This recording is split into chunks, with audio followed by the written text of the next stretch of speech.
स्वागत आहे तुमचा नवीन मिनी ब्लॉगमध्ये. आता चाललो आम्ही वाशीला. तर गाडीचं थोडा काम करत होतं मी, सौरभ आणि हितेश. तर सौरभच्या ओळखीचा होता विग ऑटोमोबाईल. तिथं आम्ही वाशीला गेलतो.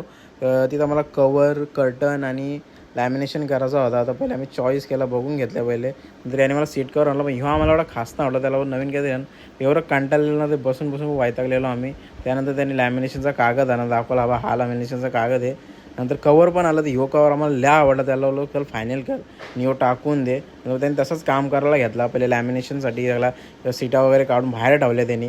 नंतर मग लॅमिनेशनचं काम करून घेतला. तर या सीटांची काही इज्जत नाही ठेवली, त्यांना बाहेर तसं ठेवलं. नंतर एवढा कंटाळलेलं ना तिघं पण आम्ही, का 2 तास आमचं असंच चाललेलं. लॅमिनेशनच व्हायला टाईम जातं, सीट अजून लावलं पण नाही घेतात. नंतर 1.5 तासानंतर सीट एकदाशी लावायला घेतले त्यांनी.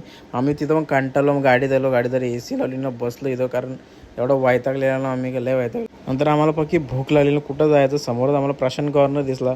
तिथं आम्ही मस्त खायला गेलो. खायला काय तिथं पाणीपुरी वगैरे होती. आम्ही शेवपुरी वगैरे मागाशी खाली, पण ती BTS काढायला नाही भेटलं. तर आता लास्टला आम्ही निघलो पाणीपुरी खायला. तर सगळे लाईनीत थांबल्या, कारण इथं लय लाईन होती. तर यांचं झाल्यानंतर माझा नंबर होता. हे बघा कशा लाईनीत त्यांनी डिशा ठेवल्या. तर या दोघांना नुसती भूक लागलेली. एवढी 5 जणांच्या नंतर आमचा नंबर यायचा. तर असं कंटाळलो जो ना आम्ही, वरतर काहीतरी कसं तरी खायला नाही गेलो. तर गाडी आमची फायनल झाली. सीट कवर पडदा आणि लॅमिनेशन जाऊन झाला. तसं आम्ही गेलो घरी. बाकी ब्लॉग आवडला असेल लाईक करा, शेअर करा आणि सबस्क्राईब करा आणि इथं फॉलो पण करा.